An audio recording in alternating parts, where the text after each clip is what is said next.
Sejam todos muito bem-vindos. Qual é o pano de fundo do texto que nós acabamos de ler? É uma carta tão pequenininha, parece até um bilhete.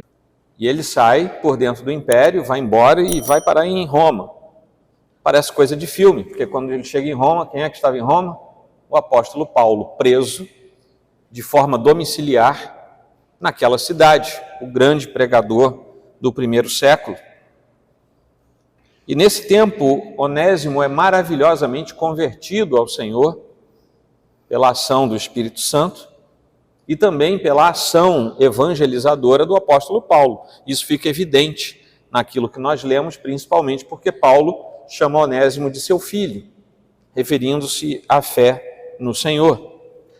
E ele se torna muito querido do apóstolo Paulo, ele é muito útil. O apóstolo Paulo, em prisão, precisava de gente para ajudá-lo a escrever, a fazer as coisas.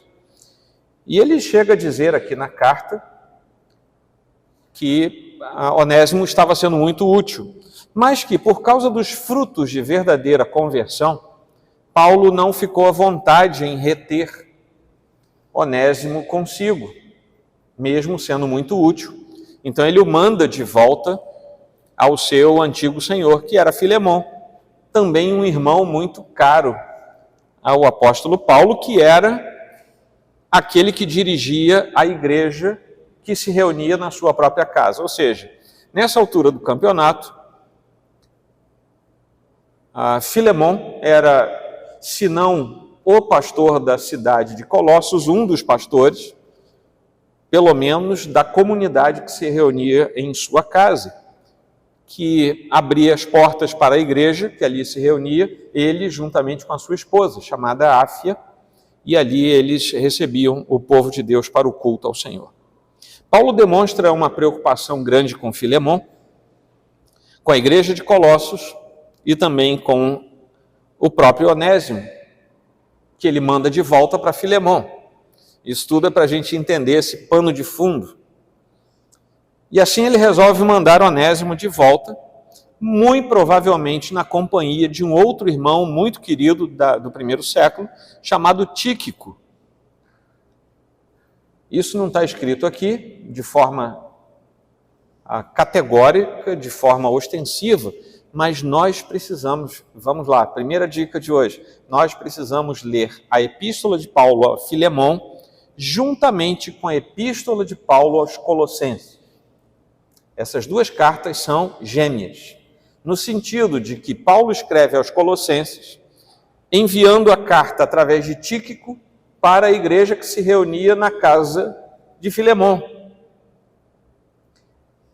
E quando Paulo se despede dos irmãos na carta que ele envia para os Colossenses, ele também diz a respeito de Onésimo, que fazia parte da igreja. Então, nessa altura do campeonato, cruzamos as informações e Onésimo já era membro da igreja de Colossos, que se reunia na casa de Filemon. Tá bom? Então, nós precisamos pegar essas duas cartas e ler juntos. Essa carta foi escrita para curar uma brecha entre dois irmãos. Não tem nada a ver com aquela brecha, né, que o pessoal, tem que fechar a brecha. Não é isso, não. Tá? Mas havia uma brecha no relacionamento entre dois irmãos, Filemon e Onésimo. Isso precisava ser consertado na presença de Deus. Filemon era um proprietário de escravos, Onésimo era um escravo que tinha fugido de Filemon, e Paulo quer que Filemon perdoe Onésimo,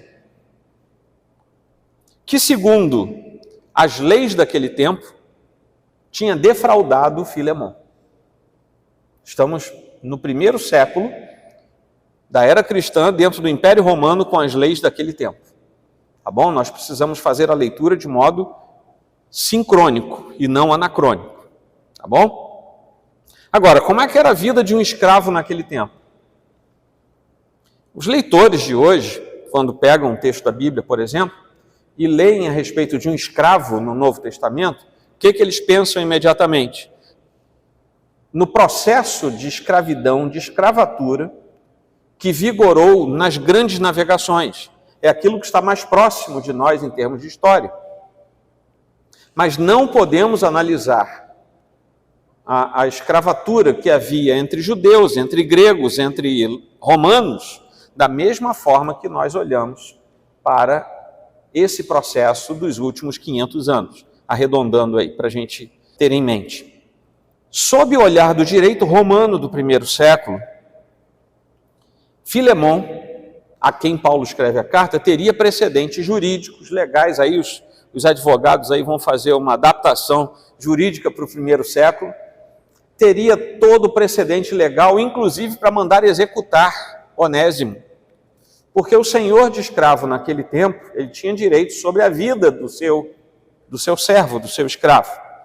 Não é à toa que o Novo Testamento diz que nós somos servos de Deus, escravos de Deus, a palavra grega é escravo mesmo, ou seja, Deus tem direito sobre a nossa vida, porque nós somos servos dele. Havia, quando o Novo Testamento foi escrito, a percepção do entorno do autor sagrado também era colocada no texto bíblico. Se Filemão fosse muito misericordioso, ele podia pegar ferro quente e marcar na testa de Onésimo uma letra F, que queria dizer fugitivus, ou seja, é fugitivo, em latim. Ou ele poderia mandar também com ferro quente marcar a testa de Onésimo com as letras CF, que queria dizer cave furem, ou seja, cuidado com o ladrão. Isso era permitido pela lei do Império Romano. Você imagina o sujeito passar o resto da vida, vai que ele se arrepende, sai daquela e não tinha mais como tirar o negócio na testa dele. O historiador grego chamado Políbio, que viveu entre 200 e 115 a.C., chega a dizer em sua obra magna, chamada Histórias, o seguinte: o crescimento do Império Romano se deveu principalmente a duas coisas de primeira necessidade: gado e escravos. Para que o Império Romano chegasse a ser o que foi, segundo Políbio, precisava ter cuidado, acima de tudo, com gado e escravos. Essa era a situação em que Onésimo vivia no primeiro século da nossa era. Mas a carta que Paulo escreve a Filemão nos revela alguma coisa que vai na contramão daquele tempo. Esse era o direito de Filemão. E se Paulo não quisesse Onésimo morto, nunca teria enviado Onésimo de volta a Filemão.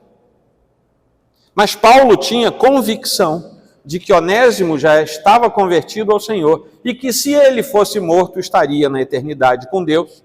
E também tinha convicção de que Filemão era, de fato, um verdadeiro servo do Senhor e que não mataria Onésimo, mesmo que ele tivesse esse direito legal.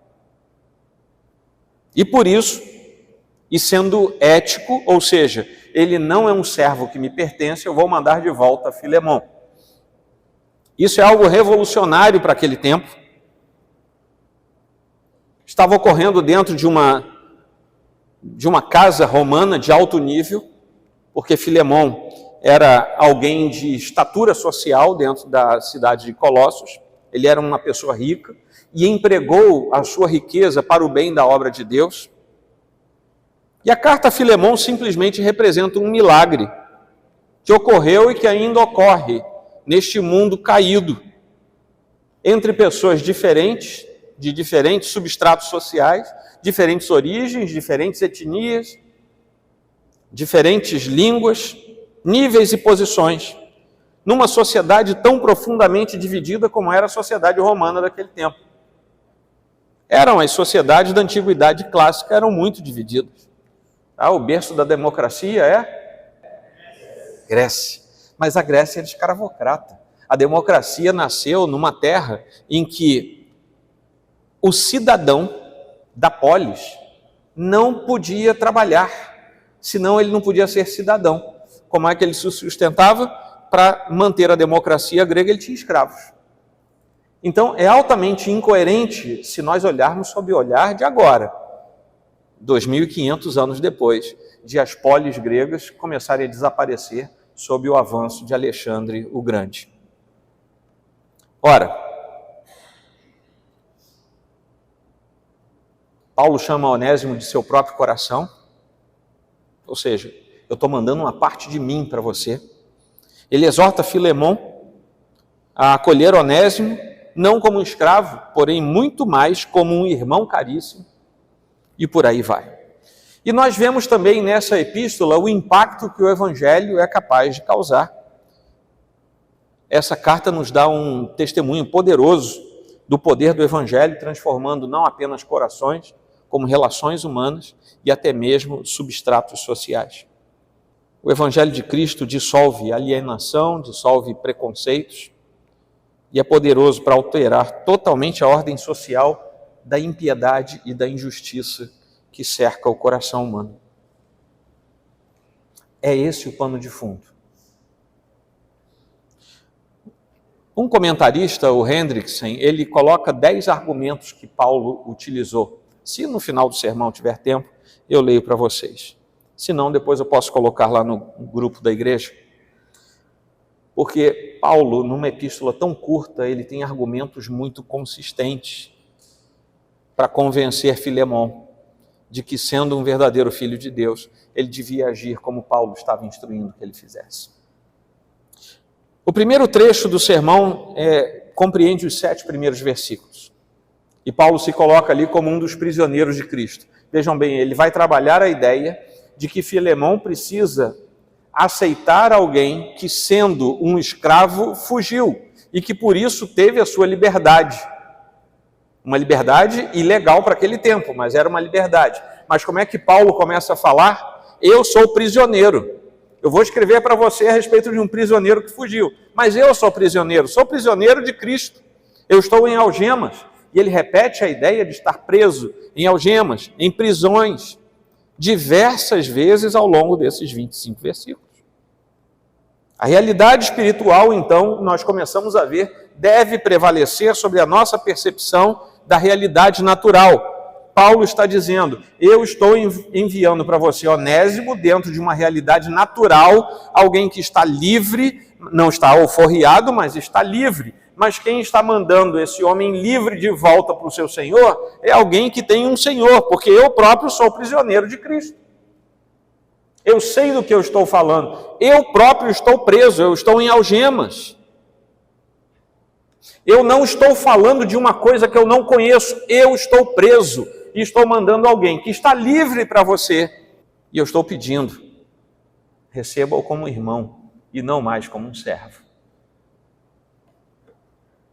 E eu vou aplicando ao longo do sermão de hoje. A primeira delas é o fato de nós sabermos quem nós somos não nos permite ficarmos presos à nossa inércia espiritual.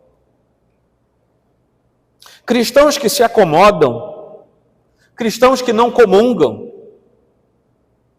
que não são fiéis a Deus na sua vida, nos seus bens, nas suas relações, cristãos que não se incomodam com as atrocidades do pecado, cristãos que veem pecado ou eles próprios pecam e aquilo é indiferente para eles,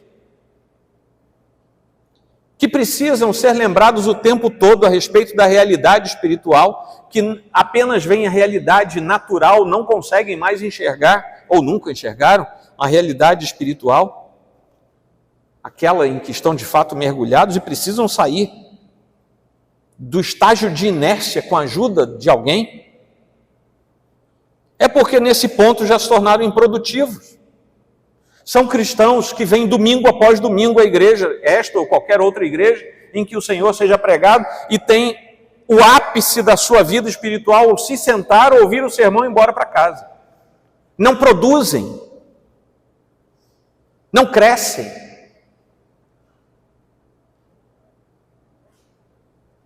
E por que eles vivem assim? Porque não conseguem enxergar a realidade do seu substrato espiritual. Eles enxergam apenas as coisas no nível natural. E era disso que Paulo estava falando. Quando ele começa, Filemon, naturalmente eu estou preso. Mas veja bem, não é isso que eu quero falar. Eu quero dizer para você que eu sou prisioneiro em Cristo. Eu estou migrando daquilo que eu vejo para aquilo que eu sei em Cristo Jesus. E cristãos improdutivos são apenas espectadores. São pessoas que não cultuam, eles assistem culto. Tanto faz estar aqui ou no YouTube, dá no mesmo. É por isso que é tão normal nós vermos gente dizendo, não, veja bem, eu não vou à igreja porque, afinal de contas, eu tenho que andar 3 minutos e tenho que tomar banho antes do culto. Mas eu assisto lá no meu YouTube e as ações da graça de Deus passam ao largo e essas pessoas não percebem. Porque se acostumaram com a estrutura apenas natural, não conseguem ir para a estrutura espiritual. E Paulo encoraja aqui com suas palavras de reconhecimento aquilo que Filemão vinha fazendo. Filemão, eu sei que você é bom, eu sei que você ama os irmãos, eu sei que você encoraja os irmãos, eu sei que você corre atrás, eu sei que você pastoreia esse povo. Eu sei que muita gente já foi transformado pelo Evangelho por causa da tua vida, Filemão. Eu sei disso. E vejam bem, Paulo não esconde, ele não fala isso de maneira assim subreptícia, ele fala de modo contundente. É isso, eu sei que isso é verdade. Paulo já tinha falado isso de modo a respeito da colocação dessa verdade pragmática no seio de que a sã doutrina é aquilo que faz com que nós percebamos que isso é autêntico diante de Deus. E Paulo já tinha falado isso exatamente na epístola que ele escreve aos Colossenses. Capítulo 2, entre os versículos 16 e 23, ele vai tratar da unidade do corpo de Cristo, por causa de Cristo, e previne os irmãos a respeito das lutas em que eles teriam no sentido de que viriam sim pessoas, pensamentos, artimanhas para roubar-lhes aquilo que era autêntico da parte do Senhor, porque falsos ensinamentos, falsos mestres. O presbítero falou hoje, pediu oração por causa dos escândalos que a igreja brasileira sofre. O que são isso, se não falsos mestres? Falsas doutrinas, falsos ensinamentos. Meus irmãos, isso vem desde o primeiro século. E se a gente retroceder para antes da igreja instituída, isso vem desde que o homem se entende por homem. Desde que o homem em pecado reconheceu que existia um Deus, que o chamava para a comunhão, desde ali sempre vem alguém ensinando coisa errada. Não foi isso que a serpente fez com Eva? Esses tais seriam perturbadores da paz e da unidade da igreja. Quando chegamos aos versículos 20 até 23 desse trecho, vejam bem como diz Paulo: se vocês morreram com Cristo para os rudimentos do mundo, por que se sujeitam a regras, como se ainda vivessem no mundo? Não toque nisto, não coma disso, não pegue naquilo. Todas essas coisas se destroem com o uso, são preceitos e doutrinas dos homens. De fato, essas coisas têm aparência de sabedoria ao promoverem um culto que as pessoas inventam, falsa humildade e tratamento austero do corpo. Mas elas não têm valor algum na luta contra as inclinações da carne. Vocês devem conhecer igrejas por aí que ficam. Não faz isso, não corta aquilo, não usa aquilo, não faça isso. Paulo chama isso de falso culto. E a compreensão da realidade espiritual se encerra com o fato de que nós entendemos que foi Cristo que morreu, que deve estar já ressuscitado, e por isso, como nós sabemos pelo testemunho da Escritura, e que por isso mesmo, se nós morremos com Cristo, também temos que com Ele ressuscitar. Porque na sequência, lá no capítulo 3 de Colossenses, os 4 primeiros versículos, que é a sequência do texto que eu acabei de ler, diz assim: portanto, se vocês foram ressuscitados juntamente com Cristo, vejam, no primeiro trecho se vocês morreram com Cristo, agora ele fala, se vocês foram ressuscitados juntamente com Cristo, busquem as coisas lá do alto, parem com essas coisas de criança. Pode isso, não pode aquilo? Parem com isso. Busquem as coisas lá do alto onde Cristo vive, assentado à direita de Deus. Pensem nas coisas lá do alto e não nas que são aqui da terra, porque vocês morreram e a vida de vocês está oculta juntamente com Cristo em Deus. Quando Cristo, que é a vida de vocês, se manifestar, então vocês também serão manifestados com ele em glória. E aqui está o comparativo entre nós termos uma visão apenas natural e uma visão que vai para além, uma visão espiritual das coisas. E se Paulo vinha falando da realidade espiritual, agora ele encerra esse trecho, os versículos 6 e 7, falando a respeito da maturidade espiritual. A comunhão no Evangelho é a chave para o crescimento cristão. Ouviram o que eu falei? A comunhão no Evangelho é a chave para o crescimento cristão. E somente nessa comunhão pode acontecer a maturidade, o amadurecimento do cristão. Nós recebemos um chamado constante da parte de Deus para nos aprofundarmos no relacionamento com Ele.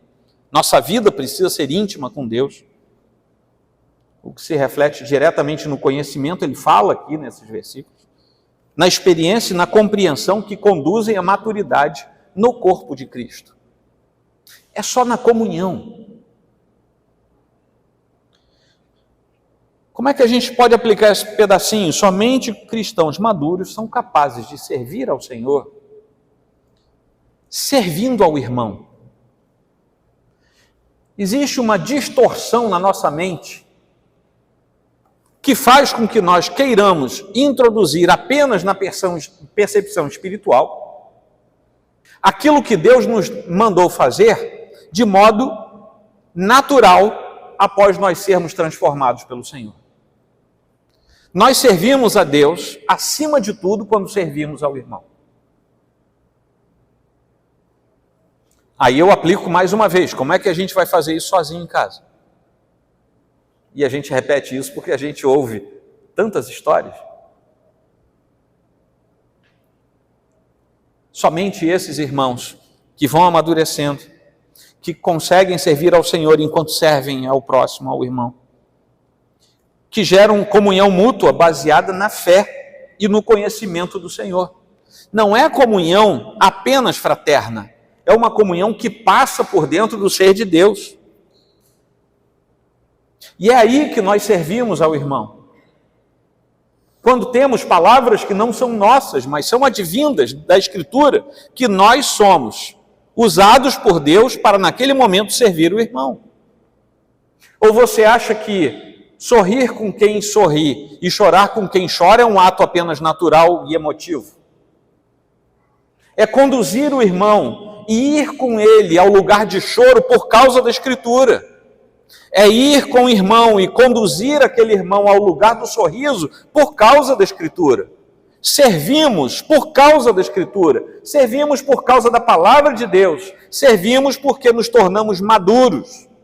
Se não servimos, não somos maduros. É simples. É objetivo. Uma outra aplicação é que somente os cristãos despertados e lembrados para a realidade espiritual são capazes de encorajar os demais irmãos a cumprir os seus papéis de agentes no reino de Deus. Os demais que não conseguem fazer isso são eternos receptadores, sabe? Não aquele que recepta coisa furtada, mas são eternos receptadores, ficam como um passarinho no ninho, o tempo todo de bico aberto, esperando receber alguma coisa. Não se desenvolvem, preferem apenas o crescimento natural. Qual é o crescimento natural numa igreja? Eu já tenho 45 anos de membresia nessa igreja. E o que isso quer dizer? Sou membro fundador. Amém, Deus te usou, já passou. Amadureça, cresça e continue fazendo a obra de Deus. Dê testemunho de vida de amadurecimento e não de vida estagnada décadas atrás. Eu falo isso porque somos uma denominação tradicional. E nas denominações tradicionais é muito comum nós vermos. Há 285 anos o meu tataravô chegou aqui e por isso eu estou aqui, daqui eu não saio. Esse banco é meu, sai daí que esse banco é meu. Aliás, essa mesa foi vovó que fez a toalha bordada. Sabe, gente, isso existe. Graças a Deus aqui não existe. E não existe mesmo, não. Se você anda pensando nessas coisas, pode tirar da cabeça. O verdadeiro cristão não foi feito para viver sozinho. É por isso que quando ele amadurece, ele descobre que ele precisa andar como ovelhas. Como ovelha. E ovelha só anda em bando. Ovelha anda dentro do rebanho. E a Bíblia não nos chama de ovelha à toa. Ovelha é um bicho bobo, fraco, presa fácil, cai sozinho, se quebra sozinho, dependendo do jeito que cair, não consegue levantar. Ovelha precisa de gente para ajudar, precisa do pastor. E nós, como ovelhas, estamos no rebanho e somos submissos ao sumo pastor. O pastor da igreja local, ele é apenas um servo que Deus coloca para isso, para abrir a Bíblia e falar com a gente. Mas nós somos ovelhas do pastor, daquele que é o bom pastor. Nos versículos de 8 a 16, Paulo começa a trazer uma outra coisa. Se antes ele disse que era prisioneiro, agora ele traz a tese da não mais escravidão. E esse é o trecho mais importante da carta. E ele sugere que Filemão perdoe Onésimo. E ele vai por vários caminhos. Um deles tem que dar certo. O primeiro caminho é que Filemão deveria perdoar Onésimo, porque ele, Paulo, é o pastor de Filemão. E ele está dizendo, meu filho, você como minha ovelha, perdoa Onésimo. O primeiro ponto é a exortação para que Filemão perdoe por causa da palavra pastoral. Estamos no 1º século. A igreja estava começando. Os apóstolos ainda eram vivos.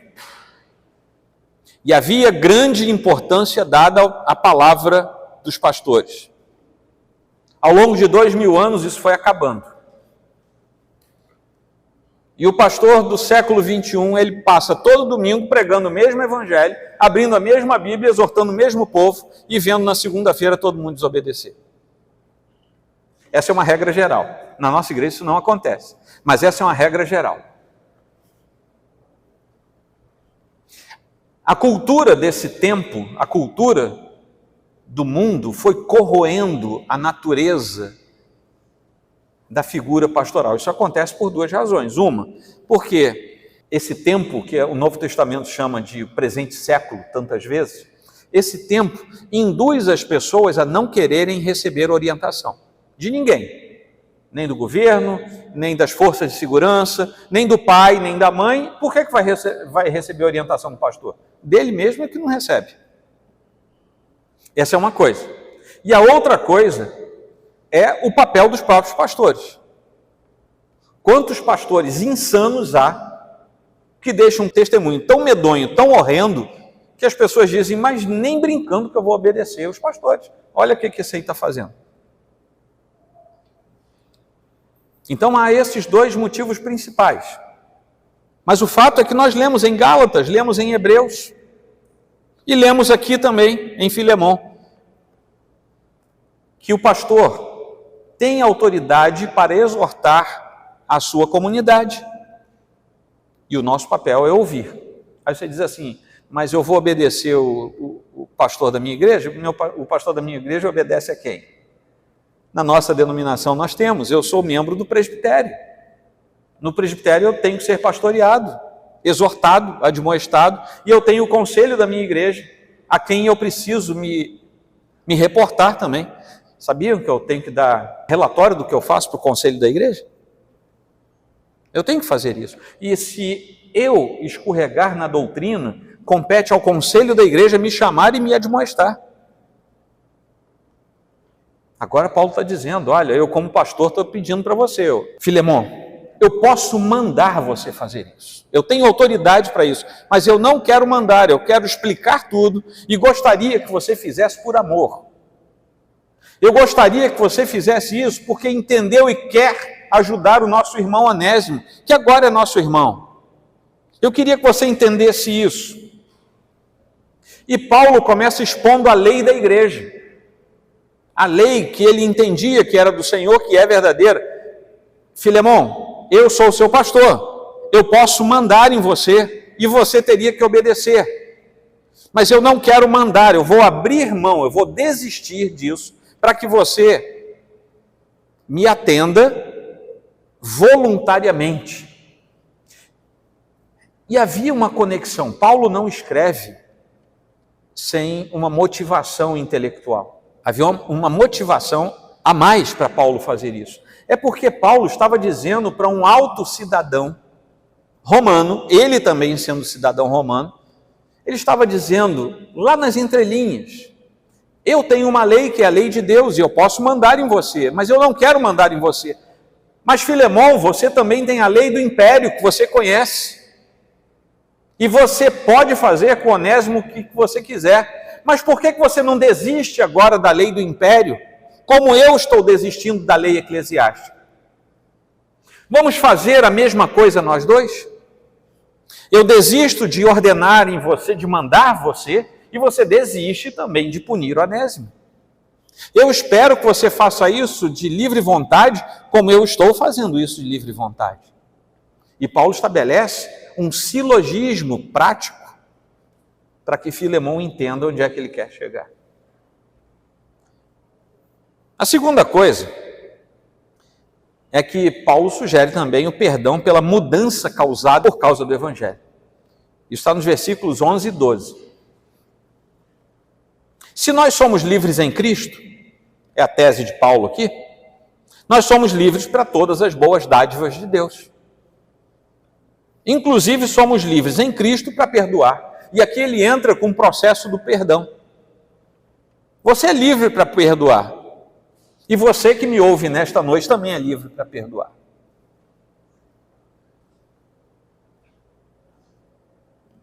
Se estivermos apenas na observação natural das coisas, nós podemos dizer: não, eu perdoo ou não. Quando nós saímos da observação natural e vamos para a espiritual, aí Paulo diz: você é livre em tudo em Cristo Jesus, inclusive para perdoar. Você não perdoa se você estiver preso. Mas você está livre, então você vai perdoar. Mas a palavra de Deus condiciona o perdão, porque também existem distorções sobre isso. Você é obrigado a perdoar sempre. Sim, você é livre para perdoar, mas o outro é livre para reconhecer o seu erro e pedir perdão a você. Aí a gente vai ter que pegar, de onde é que Paulo tira tudo isso? De Mateus 18, a partir do versículo 15 até o 20. Teu irmão pecou contra você, conversa com ele, não deu certo, leva duas ou três testemunhas, não deu certo, leva perante a igreja. Existe um processo do perdão. Isso faz também com que não sejamos levianos em acusar o dedo para quem foi vitimizado por alguém, dizendo: por que você não perdoou o outro? Ora, o outro não pediu perdão. A reconciliação tem duas mãos. E o perdão nada mais é do que o mecanismo da reconciliação. Mas ela tem duas mãos. Isso acontece até com Deus, nossa relação com Deus. Você é filho de Deus? Um dia você teve que dizer para Ele: Senhor, eu pequei, eu estou arrependido, eu quero ser teu filho. Aí Ele perdoou você. Deus não perdoa ninguém por osmose. Você teve que reconhecer o seu pecado. Isso nos faz lembrar que perdoar é preciso, e aqui eu aplico. É preciso, na comunhão dos santos, precisamos nos perdoar mutuamente. Mas o que asfalta o caminho até o perdão é o arrependimento. Um cristão de verdade precisa saber perdoar e também precisa saber pedir perdão. Senão a gente vai ter uma balança desequilibrada o tempo todo. Onésimo ofendeu Filemão, defraudou Filemão, carregou coisa de Filemão. Mas agora ele é um cristão convertido, a situação é diferente de quando ele fez tudo aquilo. Filemão foi ofendido por Onésimo, mas agora está sendo informado por Paulo, o pastor, que é agora pastor dos dois, das transformações percebidas na vida de Onésimo. E Paulo intermedia pastoralmente a reconciliação. Ele errou, ele pecou, está arrependido. Você é vítima, perdoa aquele que está arrependido. e assim existe a reconciliação. E só o Evangelho faz isso, viu, gente? Qualquer outro meio é um meio talvez inconclusivo. Mas tem também o perdão por uma razão mais profunda, que está lá nos versículos de 13 a 16. Ou seja, Paulo argumenta 3 possibilidades do perdão. Por que é que você tem que perdoar? Bom, porque eu sou teu pastor, estou falando isso para você, mas não deu certo. Então, porque eu sei que ele foi transformado pelo Evangelho, não deu certo? Então vou apelar para Deus. Você já notou que esse sujeito estava aí na tua casa, ô Filemão, e ele saiu correndo, pegou as coisas que ele achava que eram úteis para ele na fuga, foi embora. Onde é que o cara foi parar? Na minha frente, dentro de uma prisão domiciliar em Roma. Como é que esse sujeito foi parar lá? Só posso ter uma explicação. Deus, em sua soberana ação, permitiu que tudo isso acontecesse, para que aquela alma fosse atingida pelo Evangelho e hoje não fosse apenas um escravo fugitivo, mas fosse o nosso irmão em Cristo. E com esses 3 argumentos, Paulo encerra. Encerra porque ele diz, olha, ele deve ser recebido como se você estivesse me recebendo. Quando você vir que ele está chegando aí, não é ele, é o meu coração que eu mandei, sabe? Você está vendo ele, mas é o meu coração. E outra coisa, versículo 5 que nós lemos diz assim, falando sobre quando Paulo testemunha da bênção que era Filemão. Porque tenho ouvido falar da fé que você tem no Senhor Jesus e do seu amor por todos os santos. Lá no versículo 7, Paulo diz, pois irmão, o seu amor me trouxe grande alegria e consolo, visto que o coração dos santos tem sido reanimado por você. Paulo começou com esse elogio, que é verdadeiro. Mas agora, lá no versículo, nesse trecho final, chegando perto do versículo 16, Paulo está dizendo, não é você que ama os santos? Não é você que reanima o coração dos santos? Pois eu estou te mandando mais um santo, que é Onésimo. O que você vai fazer? Você vai macular o seu testemunho agora? Ou você vai continuar sendo aquele que você foi até hoje? Deu para vocês entenderem? Paulo, na verdade, deu um checkmate em Filemão. Bobo Paulo não era. E ele escreve de tal maneira que Filemão, lendo essa carta, deve ter ficado assim, eu não tenho para onde ir. E finalmente, os versículos de 17 a 25 são uma grande aplicação. Na verdade, a própria Escritura tem uma aplicação para esse sermão. Porque a partir do versículo 17 estamos vendo relacionamentos entre os cristãos. O primeiro deles é que relacionamentos cristãos são determinados pelo Evangelho, 17 a 19. E o que nós temos aqui é a aplicação daquilo que Paulo escreve até então. A vida transformada pelo Evangelho gera relacionamentos totalmente novos, que não podem mais ser regidos pelos conceitos, costumes ou culturas de fora do reino de Deus. Isso inclui o amor fraterno e a ausência de preconceitos.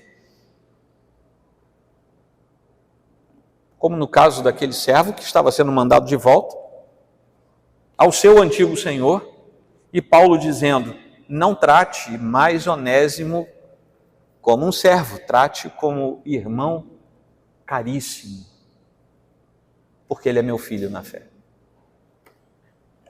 Por causa do Evangelho, nós desistimos de coisas sem importância que estão ao nosso redor, coisas que são complexas, que são horrendas, quando nós olhamos com o nosso olhar espiritual. E nós passamos então a entender que é preciso viver para Deus e para o outro. Senão nós não somos servos. Meus irmãos, quem não serve não é servo. É simples. Aquele que vive para Deus e para o outro, não defrauda o seu irmão. Ele não tem coragem de defraudar o seu irmão, de enrolar o outro, de trapacear. Onésimo defraudou Filemão porque não era filho de Deus naquela ocasião.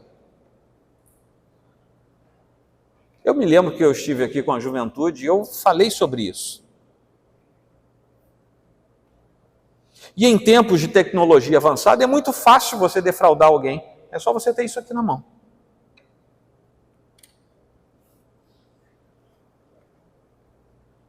Isso não é procedimento de um filho de Deus. E algumas defraudações, hoje, se tornam comuns e as pessoas acham que não tem nada demais. Tem sim muita coisa.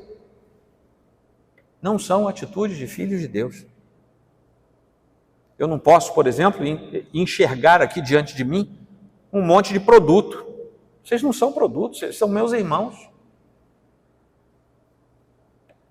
Mas ninguém tem direito, dizendo-se cristão, de fazer isso. Eu não posso, por exemplo, ter em mãos um aplicativo. Sou solteiro e quero me casar, quero arranjar alguém. Não posso usar um aplicativo para transformá-lo em vitrine. Eu vou falar com 10 meninas, 8 meninos, seja lá você quem é, ao mesmo tempo. Quem valer mais eu pego e desprezo as demais, que eu estou dando corda, mas que no final eu não estou nem aí. Isso é defraudação. Não somos objetos colocados em vitrine. Se isso acontece no meio do povo de Deus, não é atitude de alguém que é verdadeiramente convertido e foi transformado pelo Senhor. Eu já conheci gente que não podia ver outra pessoa sozinha que ia lá pedir dinheiro. Rapaz, as pessoas viam aquele santo e saíam, sabe a francesa, porque ele ia pedir dinheiro. E nunca mais você ia ver a cor daqueles reais. Era um pastor. Tanto faz você estar sentado no banco ou em cima do púlpito. Se você não foi verdadeiramente transformado pelo poder do Senhor, você vai agir como um incrédulo.